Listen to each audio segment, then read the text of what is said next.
Indian cricket టీంని ప్రపంచంలోనే number 1 టీమ్గా తీర్చిదిద్దిన ఒకే ఒక కెప్టెన్ మహేంద్ర సింగ్ ధోని. ఈయనకి ప్రపంచవ్యాప్తంగా చాలా మంది అభిమానులు ఉన్నారు. ధోని కోసం డైహార్డ్ ఫ్యాన్స్ కూడా ఉన్నారు. ఇండియన్ టీంకి వరుసగా T20 వన్డే వరల్డ్ కప్లను అందించిన కెప్టెన్లలో ధోని ముందు స్థానంలో ఉన్నాడు. ధోని ఇండియన్ టీంకి వరల్డ్ కప్ అనే కాకుండా ICC నిర్వహించిన అన్ని ట్రోఫీలను అందించాడు. అలాగే ఇండియన్ టీం తరపున ICC నిర్వహించిన అన్ని ట్రోఫీలని అందించిన ఏకైక కెప్టెన్ గా కూడా ధోని చరిత్ర నిలిచాడు. ఇక T20 వరల్డ్ కప్ స్టార్ట్ అయిన మొదటి సంవత్సరమే ఆ ట్రోఫీని అందించిన కెప్టెన్ గా కూడా ఈ తరం అభిమానులందరికీ ధోని సుపరిచితుడు. అయితే ధోని కెప్టెన్ గా ఉన్నప్పుడు చాలా మంది హీరోయిన్లతో ఎఫ్ఐఆర్లు నడిపినట్టుగా అప్పట్లో వార్తలు పుష్కలంగా వచ్చేవి. అయితే ధోని ఎఫ్ఐఆర్ నడిపిన హీరోయిన్ల లిస్ట్ ఒకసారి మనం చూసుకుంటే దీపికా పదుకొనే. ధోని ఇండియన్ టీం కి కెప్టెన్ గా ఎదిగిన తర్వాత T20 వరల్డ్ కప్ ని టీం కి అందించాడు. ఆ తర్వాత అభిమానుల్లో ఆయన మీద అభిమానం తారాస్థాయికి చేరుకుంది.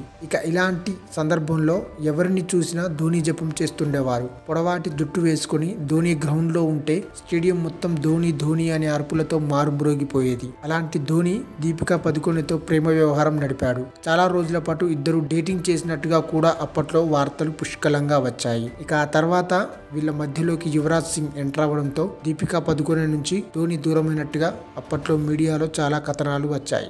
లక్ష్మీరాయ్. రాఘవ లారెన్స్ దర్శకత్వంలో వచ్చిన కాంచనా సినిమాలో హీరోయిన్ గా నటించిన లక్ష్మీరాయ్ ఆ సినిమాతో తెలుగులో మంచి గుర్తింపు తెచ్చుకుంది. ఇక ఆ తర్వాత పలు సినిమాల్లో తెలుగులో కూడా నటించింది. అయితే లక్ష్మీరాయ్ కూడా ధోనితో ఎఫ్ఐఆర్ నడిపిన విషయం అప్పట్లో చాలా వైరల్ అయింది. Dhoni Chennai super Kings team కి కెప్టెన్ గా ఉన్న టైంలో లక్ష్మీరాయ్ ఆ టీం బ్రాండ్ అంబాసిడర్ గా ఉండేది. అలా ఉన్న ఆ టైంలో ఒక 3 సంవత్సరాలు వీళ్ళు ఇద్దరు ప్రేమించుకున్నారనే వార్తలు వచ్చాయి. అలాగే వీళ్ళిద్దరూ అప్పట్లో ఒకే రూమ్ లో కలిసి ఉండేవారు అనే న్యూస్ కూడా అప్పట్లో బాగా వినిపించింది. అసిన్. ఈమె తెలుగులో రవితేజ హీరోగా వచ్చిన అమ్మ నాన్న ఓ తమిళమ్మాయి సినిమాలో నటించింది.